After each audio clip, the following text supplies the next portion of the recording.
지난번에는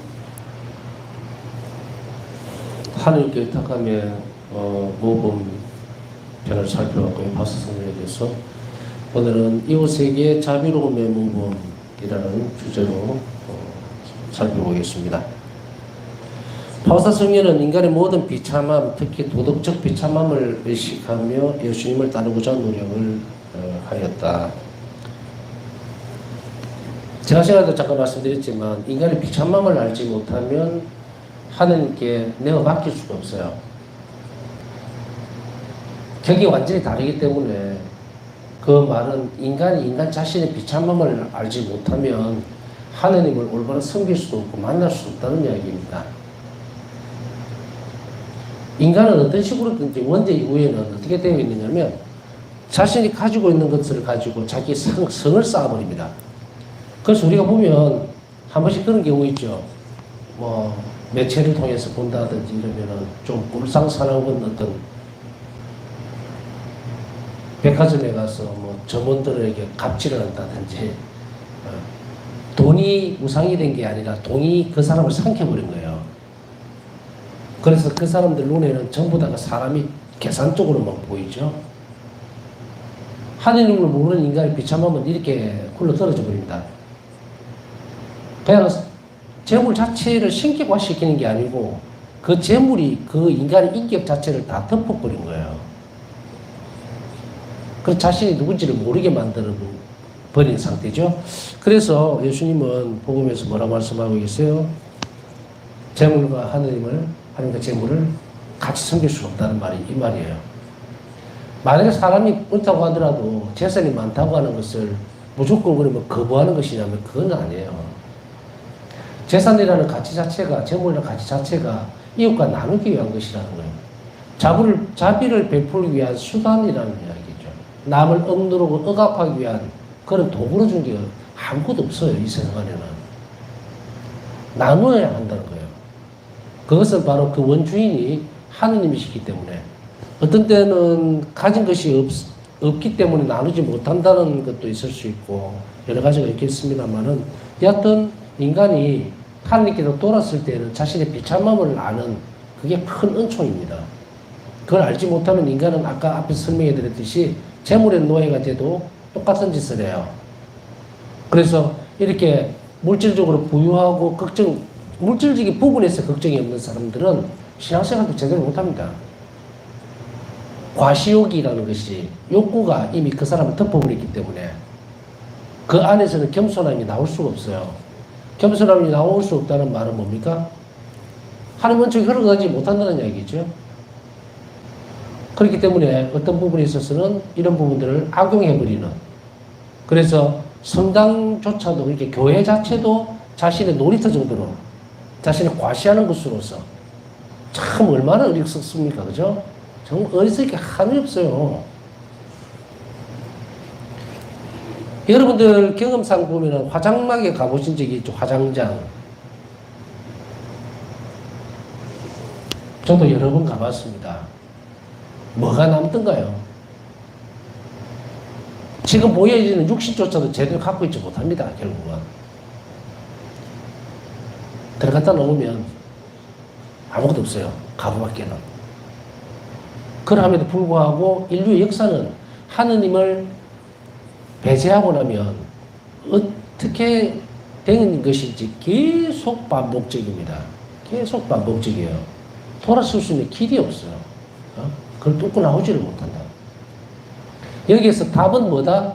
예수님이 이제 이런 인류의 모습들을 봅니다. 그 본당 생활하다 보면요. 본당 사모할 때를 생각해 보면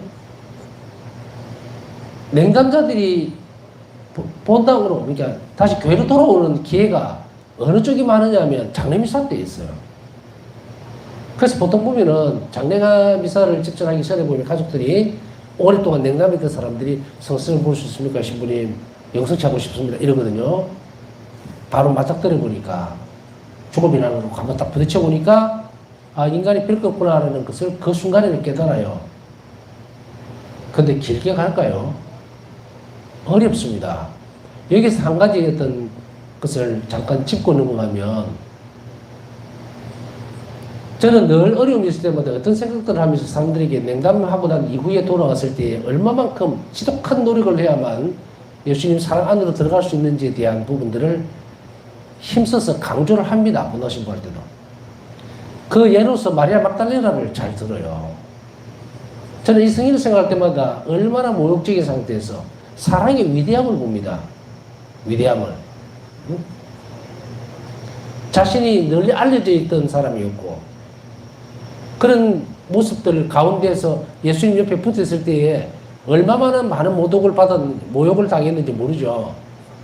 심지어는 예수님까지도 욕을 듣게 만들었어요. 아니 예언자라고 하기도 하고 또 스승이라고 하기도 하고 그죠? 랍비라고 부르기도 했죠. 아니 예수라는 저분은 저 여자가 얼마나 행실이 어떤지 왜 모르느냐, 왜 곁에 두느냐 이런 이야기, 그런 얘기들이 막달레 여자 마리아 귀에 안 들어왔겠습니까? 들어왔어요. 예수님은 이 마리아 막달레나가 지나왔던 시간들을 사랑으로 스스로 회복하도록 옆에서 많이 도와줍니다. 더 이상 이 부분을 더 길게 설명 안 하더라도 예수님 사랑을 얼마나 많이 받았는지 우리는 알죠. 부활의 증인으로서. 이거는 시대적으로 보더라도 2000년 전에 엄청난 일이거든요. 그런데도 불구하고 이 성녀가 겪어내야 됐던 것은 온몸으로 다 받았다는 이야기입니다. 다시 얘기하면, 단적으로 얘기하면 이거예요. 죄로 상해드린 예수님의 마음을 회복시키는 것은 자신이 온몸으로 다 바꿔놔야 돼요. 사랑이 승리할 수 있도록. 요즘 같은 세상은 이라고 하기에는 좀 어렵기는 한데 우리는 얼마나 쉽게 예수님을 떠납니까? 너무도 어이없는 이유로. 어이없는 이유를 달고 떠나는 사람들에게 예수님이 해줄 수 있는 것은 아무것도 없을 거예요. 틈만 나면은 또 기회가 닿는다면 하느님을 떠나려고 준비를 딱 하고 있는 사람들에게 무슨 일을 하실 수가 있을까, 예수님이? 어떤 것도 하실 수가 없어요. 인간관계도 마찬가지거든요. 부부관계도 마찬가지일 거고요. 가정도. 나 이혼 닫기만 하면 나 너하고 이혼할 거야. 너하고 안 살 거야. 라고 늘 벼르고 있는 사람하고 어떻게 같이 갑니까? 어렵죠, 그죠? 물론 뭐 꼭 그럴 경우가 있겠나마는 예를 들은 겁니다. 자, 이렇게 나는 조금만 우리 본당에서 내가 뭐 어떻게 하면 나 이 성당 안 나올 거야 라고 하는 거 흔히 겪을 수 있는 부분들이죠. 저도 객관적인 자료들만 가지고서 자료를 갖고 얘기하는 게 아니고 본당신부 하면서 겪었던 경험들을 토대로서 얘기를 하면서 안타까운 마음들을 짚어주고 싶습니다. 아프지만 짚어야 돼요. 그 아픔이 없이는 자신을 진단할 수가 없다는 이야기예요. 자신의 비참함을 살펴볼 때 이렇게 살펴봐야 된다. 나는 어떤 경우에도 주님을 떠나지 않겠습니다라고 할 수 있는가예요. 오늘 그것에 대해서 한번 진솔하게 나중에 묵상할 때 예수님께 고백하세요. 제 상황이 지금 복잡하고 힘들고 어렵고 고통스럽지만 이런 이유로 인해서 주님을 떠나지는 않겠습니다. 왜? 예수님 안에 영원한 생명이 있기 때문입니다. 라고 고백해낼 수 있다면 여러분들 한 단계 올라간 거예요. 근데 그것을 말로 하지 말고 립 서비스로 그냥 그렇습니다 하는 것은 아무 소용이 없어요. 이미 예수님 알고 계신다고. 제가 가끔씩 무슨 뭐 참여회장 하는 것도 아닌데 성시간을 하면서 막 이 자비신심 강의를 하면서 이렇게 뭔가를 툭툭 던지면서 자꾸 개진해라 그러죠. 생각을 자꾸 앞으로 나가라고 얘기하는 이유는 반드시 있어요. 그거 안 하면 안 됩니다. 안 하면 안 돼요. 잊어버린다고 해서 감춘다고 해서 감춰주는 부분이 아니고 그렇게 덮어놓고 난 뒤에 예수님 앞에 우리가 올바로 설 수가 없다는 이야기입니다. 조목조목이 아니고 대목대목마다 제가 이런 이야기들을 할 때는 그걸 짚고 넘어가세요.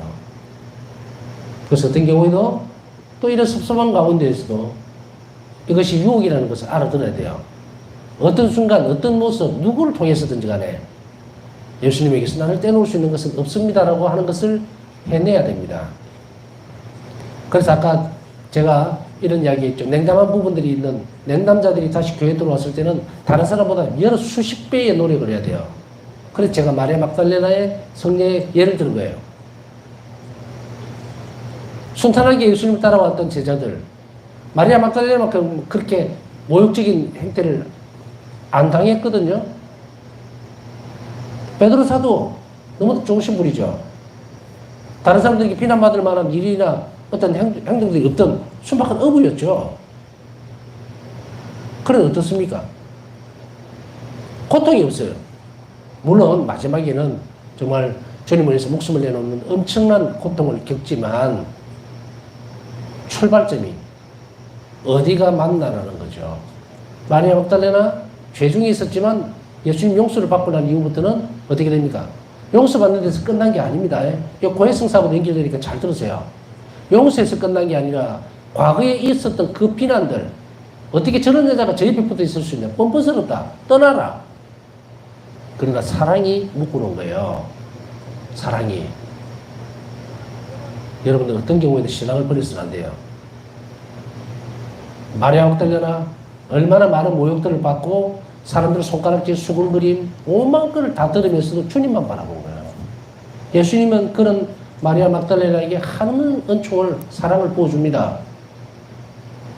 마음이 얼마나 아프겠어요, 예수님이. 당신을 사랑하는 그 십자가의 길을 걸어오는데 그래도. 그래서 사랑은 뭐로? 사랑으로만 바꿔지는 거예요. 자, 이런 노력들을 하면서 이것이 바로 자신의 비참함입니다.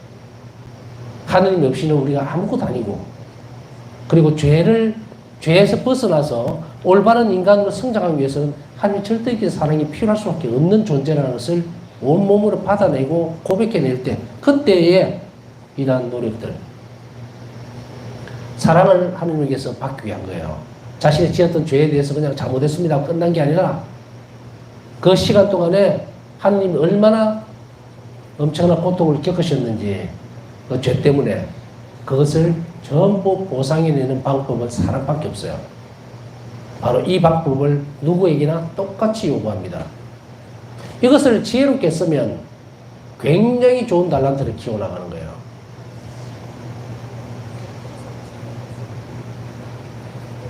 바울의 말씀처럼 마지막에 남는 것은 사랑입니다 라는 말을 여기에 또 우리는 붙여볼 수 있겠죠. 접목시켜 볼 수 있습니다. 자, 사랑을 위해서 나는 무엇을 할 것인가를 끊임없이 생각해낼 때에 사랑 없이는, 하나님 자비 없이는 나는 아무것도 아니라는 이 존재적인 문제들을, 그것을 계속해서 뭘 한다? 묵상해내야 됩니다. 성찰해내야 돼요. 근데 우리는 어렵거나 힘들거나 고통스러운 상황이 이렇게 벌어지게 나면 그 일어나는 일들에 푹 빠져버리죠. 잘못하면. 그걸 생각을 못하고 이것에서 벗어나기 위해서는 무엇이 필요합니까? 은총이 필요하다. 그래서 기도 생활은 계속되어져야 된다는 이야기입니다. 이러한 노력에서 그녀는 다른 사람들에게 하나님 자비를 전가하고 반사하기를 원했으며 세상에 하나님 자비가 베풀어지기 위한 수로 역할을 하기를 원했습니다. 인간이 얼마나 비참한지, 우리가 우리 스스로가 하나님의 도움 없이는, 하나님 자비 없이는 살 수 없는 존재라는 것을 알게 되는 존재는, 그 사람은 다른 사람들도 똑같이 볼 수가 있게 된다. 그러면서도 동시에 이 비참함 가운데에는 하나님의 자비가 더 위대한 거다는 것이 드러나야 됩니다.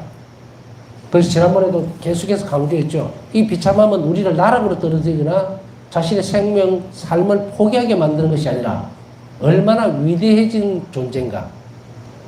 이 많은 만물들 중에서, 창조물들 중에서 하나님의 극진한 생명을 다하는 그 자비를 나에게 주는 그 존재가 인간이고 바로 납니다. 그것을 알아내야 돼요. 죄에 빠진 비참함 안에 하나님 위대함이 있다는 것, 자비 위대함이 있다는 것을 알아낼 때, 그때 우리는 뭘 원하게 됩니까? 내가 받았던 그 자비가 다른 사람에게도 가기를 원하게 되겠죠. 자비의 큰 특징, 사랑의 특징은 넘친다고 그랬습니다. 넘친다고 그랬어요. 물이 끓으면 끓어 넘친다고 그러죠. 차지도 덥지도 않으면 아무 변화가 없어요. 우리가 하느님을 위해서 뭘 하겠다, 뭐 사랑합니다 해봤자 그 사랑이 넘치지를 않으면, 오히려 그 사랑이 안으로 들어와 버린다면 그 잘못된 사랑이에요. 입으로만 떠드는 사랑. 참으로 자신의 비참함을 창조주 하나님 앞에서 발견해낸 인간은 자신의 위대함도 발견합니다. 그 위대함은 하느님 사랑 안에 있을 때 위대함이에요. 우리가 보면은 뭐 저도 마찬가지지만 별 볼 일 없습니다. 밖에 나가면. 그냥 이제는 뭐 밖에 나가면은 아저씨, 할아버지 뭐 이런 소리 들을 나이죠, 이제. 뭐 어쩔 수 없어요. 그런데 그 가운데서 사람이 섞여서 뭐가 위대합니까? 똑같은 인간의 형태죠. 그러나 내가 참 귀하고 위대한 존재라는 것은 바로 하느님이 창조하셨다는 그 점 때문이에요. 그러니 우리는 어디로 돌아와야 되겠죠? 이쪽으로 돌아와야 돼요. 예수님께 와야 합니다. 이 모든 일들의 결과물은 예수님은 뭐라고 말씀하고 계시냐면, 자, 냉담이 됐든 뭐가 됐든 냉담자들이 돌아왔을 때도 마찬가지로 어디에다 집중을 해야 되느냐면, 내가 교회 안으로 돌아올 수 있는 이 순간이 너무도 위대한 순간이라는 것을 알아들어야 됩니다. 내가 하느님을 버렸음에도 불구하고 다시 돌아왔을 때 그걸 받아줄 수 있는 것은 하느님만이 가능한 일인데, 그 자비가 엄청난 거라는 거예요. 엄청난 거. 어떤 사람들은 혹시나 잘못 생각하면, 나 성당에 얼마 동안 안 나갈래? 일이 바쁘니까. 그러니까 또 왔어요. 아무도 안 따져. 아이고, 오래간만에 오셨네요. 뭐, 어쩌고 저쩌고. 무슨 중국집 들어갔다 나갔다 하는 것도 아니고, 지 맘대로 들어왔다가 지 맘대로 나갔다가. 그것을 모르는 사람들은 발전할 수가 없습니다. 예수님 만날 수가 없어요. 이런 상황에서 돌아왔을 때에 정말로 교회는 그 사람에게 돌아온 것을 가르쳐야 돼요. 당신은 얼마나 위험한 일을 했는지, 그리고 하는 자비는 얼마나 큰지, 그것에 대해서, 그리고 다시는 하는 자비에 대해서 등을 돌리지 않도록 가르쳐 줘야 됩니다. 그렇지 않으면 결과가 너무 비참하게 벌어질 거기 때문에. 이것은 제가 이야기할 때 그 얘기했죠. 아프지만 해야 합니다. 아이고 돌아왔습니다. 환영합니다. 하는 문제가 아니고, 당신이 떠났던 순간 예수님은 얼마나 힘들어 하셨는지에 대해서 똑바로 쳐다보라. 그리고 떠나서 다시 돌아올 때 온 사랑을 다해서 맞아주시는 하느님을 똑바로 보라. 그래야 다음에 냉담할 기회가 없어집니다. 없어져요. 냉담자들을 위해서 우리는 많은 기도를 필요로 합니다. 왜냐하면 힘든 상황에 놓여 있기 때문에 예수님께서는 특별히 잃어버린 영혼들, 또 교회를 떠나 있는 영혼들에게 많은 사랑을 베풀어 줘야 됩니다. 제가 이렇게 쭉 아프지만 이야기를 한다는 것은 그것을 그냥 건성으로 넘기지 말라는 이야기예요. 한 명의 냉담했던 사람 영혼이 돌아올 때에 하나님이 얼마나 기뻐하고 기다리셨는지, 그리고 우리는 그걸 위해서 얼마나 많은 노력을 해줘야 되는지, 이 자비 행위거든요. 이것을 같이 만들어내 줘야 돼요. 그때 우리가 바로 뭘 하게 됩니까? 수로 역할을 하는 거예요. 수로 역할. 그래서 잃어버린 영혼들을 위해서 끊임없이 자비로운 행위들을 할 수 있을 때, 그때 우리는 하나님의 협력자가 된다. 자비를 베푸는 사람은 자비를 입을 자격이 있잖아요. 그렇기 때문에 여러분들에게 바로 이 부분들을 한 번 더 강조를 합니다. 바사 성녀도 바로 자비를 증가하고 반사하기 위해서 뭘 했다? 자신의 비참함을 계속해서 묵상해냅니다. 이것을 뭐라고 얘기합니까? 통해입니다. 가끔씩 그런 생각을 해요. 아니, 바사 성녀같이 위대한 분이 성체 앞에서 뭘 통해를 매일 했을까? 여러분들 한번 생각해 보세요. 어떤 때는 참 어이가 없지만 성사를 보러 들어와도 아주 오래전에 이야기를 할 수밖에 없는데, 제가 굉장히 난감했던 게 뭐냐면, 죄정이 없다는 때 진짜 난감합니다. 그죠? 그때는 이런 물음을 이렇게 물을 수밖에 없어요. 죄를 안 지었는데 뭐 하려 들어왔습니까? 이런 물으면 뭐 파몽성사 봐야 되니까. 할 말이 없지만 너무 마음이 아픈 순간들이에요. 그렇게 하시면 안 됩니다 하고 얘기할 시간도 없고, 다음부터 그렇게 하지 마세요 하고 보내면서 이제 판공 때는 바쁘잖아요. 이런 기회들을 놓치게 될 때 마음이 참 아프다라는 사실을 뒤에 알게 됐어요. 뒤에 자비신심을 만나면서 예수님이 얼마나 안타까워할까. 그것을 우리가 알게 되면 이들을 도와줄 수 있는 그런 기회들을 자꾸 만들려고 하겠죠. 기도로서 도와줘야 됩니다. 그래야 그 영혼이 이제 나는 뻔뻔스럽게 난 죄 지은 거 없는데요 하지 않을 것이다. 자신을 잘 돌아볼 수 있겠죠. 자, 우리 또한 마찬가지로 수로 역할을 하기 위해서는 아까 앞에 말씀을 뭐 드렸습니까? 통해 자신이 하나님 앞에 얼마나 비참한지를 알아내지 못하면 자비로운 얘기를 할 수가 없습니다. 너나 내나 똑같아 보이기 때문에 하나님 앞에 비추어놓은 자신을 봐야만 인간적으로도 흘러가게 돼요. 사람 사이에서는 이것을 발견해낼 수가 없습니다. 뭐 도찐 개찐이에요. 똑같아요. 인간이 인간을 바라볼 때는.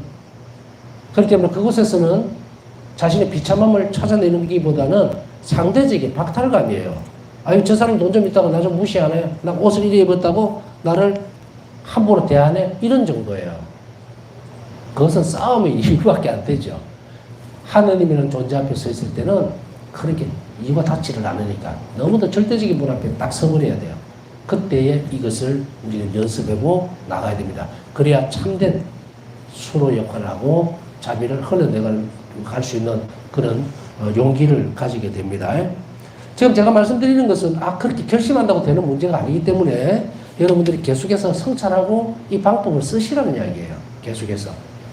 그래서 오늘 내가 비참함을 발견했다면 다른 인간 존재를 봤을 때도 얼마나 불쌍하고 비참할까. 나무래거나 막 잘못됐다고 윽박지르거나 그게 아니라 하느님이 이 사람도 나와 똑같이 얼마나 불쌍하게 여길까. 자비를 베풀어 주기를 원하실까. 그렇게 돼야 그 사람에게 자비를 베풀 수 있다는 이야기입니다. 그러면서도 동시에 우리는 은총의 필요함을 분명하게 해야 합니다. 바울사 성녀가 항상 기도하며 청했던 은총은 오 주님, 저는 완전하게 당신의 자비로 변형되고 당신의 살아있는 반영이기를 원합니다.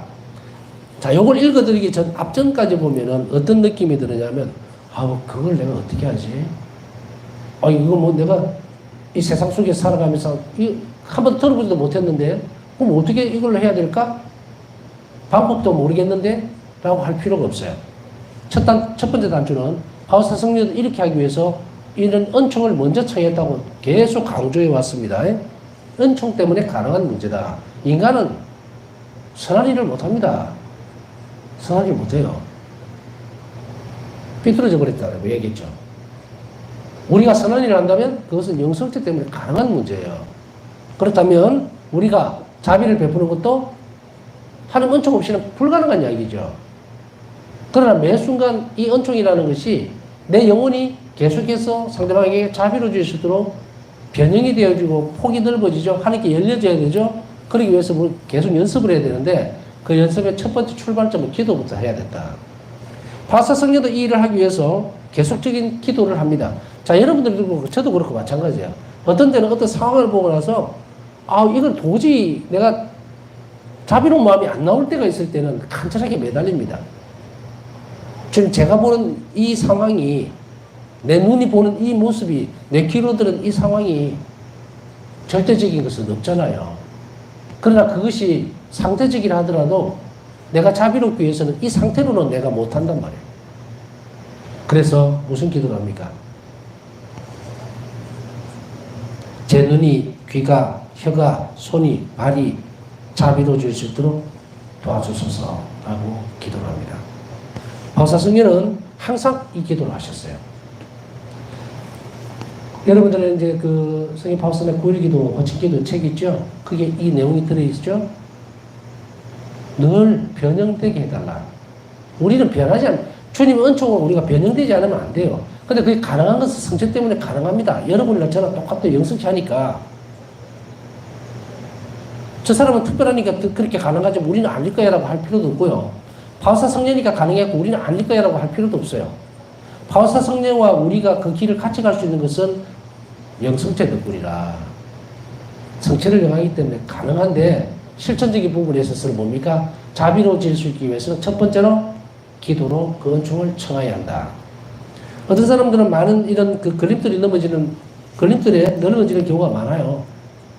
저도 마찬가지예요. 오늘 하루를 반성하면서 돌아보면서 예수님 앞에 성찰하면서 아 주님 제가 오늘 덜 자비로웠습니다. 좀 더 그렇게 할 수 있었음에도 불구하고 제 욕심이나 생각이 먼저 앞섰습니다라고 할 때가 많아요. 그러면 그게 반성으로 그칩니까? 아닙니다. 내일은 더 자비로워질 수 있도록 은총으로 도와주십시오라고 청하지요. 이것을 첫 번째 자리에 놓고 계속해서 연습해야 합니다. 자비행위라는 것이 바로 뭔가를 무슨 그 답안지 작성하듯이 그렇게 막 나올 수 있는 게 아니에요. 실험적입니다. 실행해야 되고 은총의 도움을 받아서 1번에서 2번으로 넘어가고 2번에서 3번으로 넘어가는 거예요. 그 성장을 여러분들이 잘 살펴보고 실천할 필요가 있다는 이야기입니다. 그러나 여기서 두 번째로는 제가 순서를 잡는다고 해서 뭔가가 더 크고 낮고 이런 게 아니에요. 배워가는 과정 중에서 순서를 잡는 것 뿐이거든요. 두 번째로는 뭐냐면 바오사 성령과 자비를 실천하는 동기가 있습니다. 그건 하나님께 대한 사랑 때문이에요. 동기가 있다는 거예요. 그녀는 이 땅에서 자신의 삶의 기간을 자비 행위를 실천하기 위한 계속적인 기회로 여겼습니다. 자, 여기에서 중요한 부분들이 나옵니다. 그것은 뭐냐면 하나님께 대한 사랑으로 그 일을 하려고 끊임없이 노력해야 된다는 거예요. 그래서 사람이 어떤 삶의 어떤 부분에 있어서 생활이나 실천적인 거죠. 그 삶에 있어서 어떤 실천적인 부분들이 같이 있기 위해서는 한 가지밖에 없습니다. 그것은 바로 하나님께 대한 사랑이 동기가 돼야 돼요. 아무리 내가 위대한 일을 하고 아무리 많은 헌금을 하고 아무리 뭘 다 했다 하더라도 그것이 자신을 과시하거나 혹은 내가 있기 때문에 이 정도를 할 수 있어라는 것에서 출발이 되어진다면 그것은 아무 가치가 없어요. 눈에 보이는 것은 크고 화려할지 몰라도 아무 의미도 없고 가치도 없습니다. 참된 가치를 주는 것은 하나님께 대한 사랑이에요. 그것은 아무리 작은 것이라도 가장 크게 예수님이 기뻐하시는 일은 바로 그 부분이거든요. 그렇다면은 연습은 두 번째로 뭐가 되야 됩니까? 내가 하는 일들의 모든 것들이 아 주님 제가 오늘은 뭐 견뎌내겠습니다. 다 떠나서 저는 주님 사랑 때문에 이 사람을 용서하겠습니다라는 것이 된다면 연습이 되는 거예요. 오늘 힘들고 불평을 밖에 할 수 없고 또 고통스러운 상황이 맞닥뜨린다 하더라도 그것을 내가 순하게 받아들이려면 하나님에 대한 사랑 때문에 그 일을 내가 받아들여야 돼요.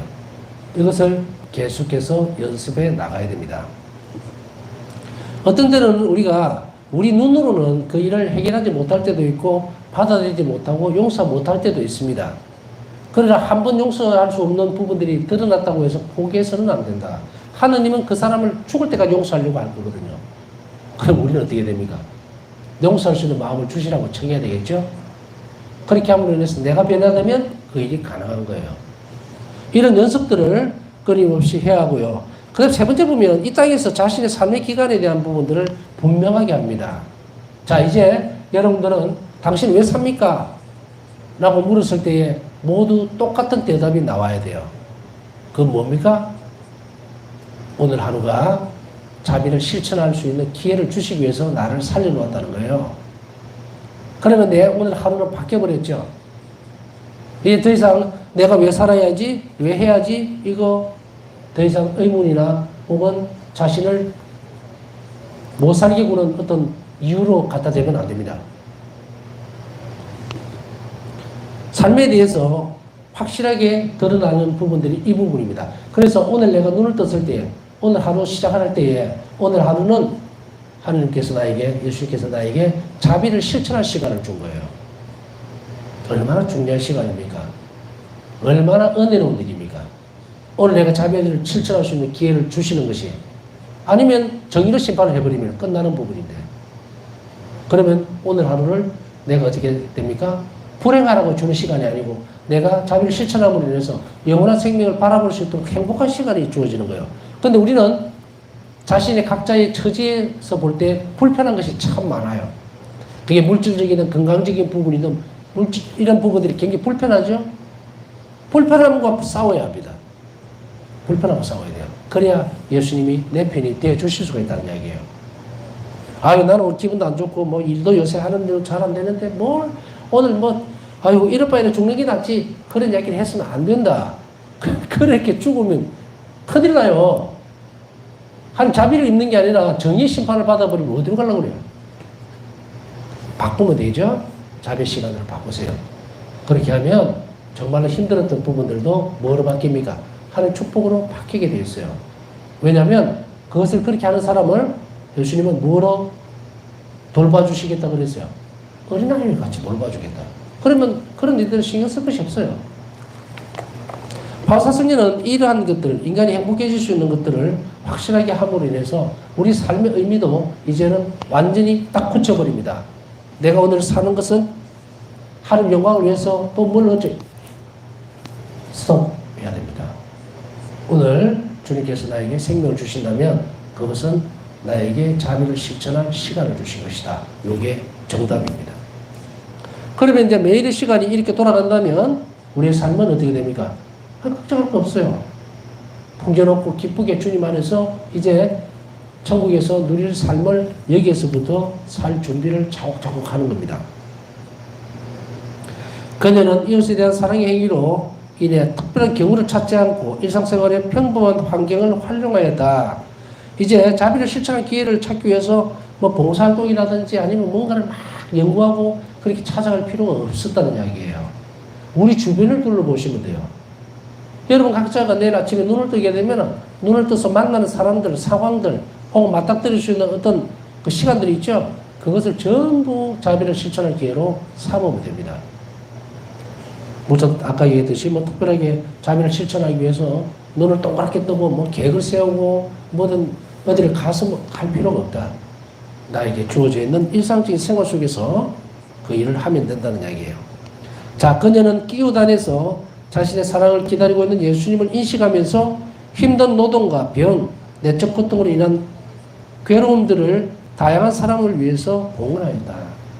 자, 자신의 노력이나 시간 그리고 희생들 그것들을 예수님을 인식하면서 왜냐하면 그 일 자체가 예수님께 대한 사랑으로 이루어져야 하기 때문에 예수님을 사랑하는 마음으로 그 일을 하겠다는 이야기예요. 그래야만 자신의 노동이라든지 말이라든지 행동이 뭐로 됩니까? 다른 사람에게 선익이 될 수 있는 것으로 바뀐다는 거예요. 그렇지 않으면 오늘 하루는 그런 인식 없이 예수님과 함께 그 일을 안 하면 그냥 오늘 헛생을 한 거예요. 그냥 아무 가치 없이 지나가 버렸어, 오늘 하루가. 그러나 역으로 보면 가장 귀한 기회들, 영원한 삶에 이게 하늘하늘 보물을 치면 그 보물을 왕창 잃어버린 거예요. 획득할 수 있는 기회를 뺏긴 거예요. 그렇기 때문에 이웃 안에 있는 사람들을 통해서 자신의 사랑을 기다리고 있는 예수님, 그걸 인식합니다. 내가 노동이라든지 병이라든지 내적인 괴로움이라든지 이런 것들을 내놓을 때 예수님은 그것을 통해서 다른 데를 구원할 수 있다는 것을 확실하게 해야 돼요. 예수님은 우리 곁에서 계속 기다립니다. 자, 내가 오늘 하루 시작하잖아요. 그럼 예수님은 옆에서 기다리는 거예요. 왜? 내가 자비로운 일을 하는 순간을 기다리시는 거예요. 사람들에게 자비를 베풀어 주기 위해서. 근데 만일 어떤 사람이 오늘 하루 일어나서 아무 생각 없이 예수님에 대한 인식도 없이 그냥 허송세월 하고 지나갔다. 오늘 저녁 됐네? 그럼 예수님을 하루 종일 기다린 거예요. 이제나 저제나 아주 작은 것이라더라도 나를 생각해서라도 뭔가 하겠지 기다리다가 하루 또 끝나버려요. 예수님의 이 괴로움, 자비를 베풀기 위해서 기다리시는 예수님 모습을 한 번도 들여다보지 않았을 때 이것이 예수님의 십자가입니다. 이 고통이에요. 예수님 고통은 바로 인간들에게, 사람들에게 자비를 베풀지 못하는 순간이에요. 자, 이것을 우리가 잘 살아내줘야 됩니다. 이런 것도 모르면서 뭐 예수님이 뭐 고통을 내가 뭐 같이 지고 그게 아니고 예수님께서 널 기다리시는 거예요. 내가 그 일을 하기를. 그래서 작은 희생을 큰 사랑으로 해버리면 예수님 옆에 계시다가 야 왔다 잃어버린 영혼들을 구원하는데 적시로 씁니다. 이 땅에 자비를 베푸는데 적시로 당신의 자비를 흘려보내주죠. 그것을 오늘은 바울사성리의 삶에서 잘 살펴볼 필요가 있습니다. 그리고 내일부터라도, 아니 지금이라도 그것을 실천하려고 하는, 그리고 실천을 반드시 해야 합니다. 오늘 우리가 나누었던 얘기들, 그것을 결심들을 하나님께 드리는 그런 시간이 되었으면 좋겠습니다. 남은 시간 묵상하면서 오늘 기도 청하신 분들 한자비를 입을 수 있도록 함께 기억해 주시기 바랍니다.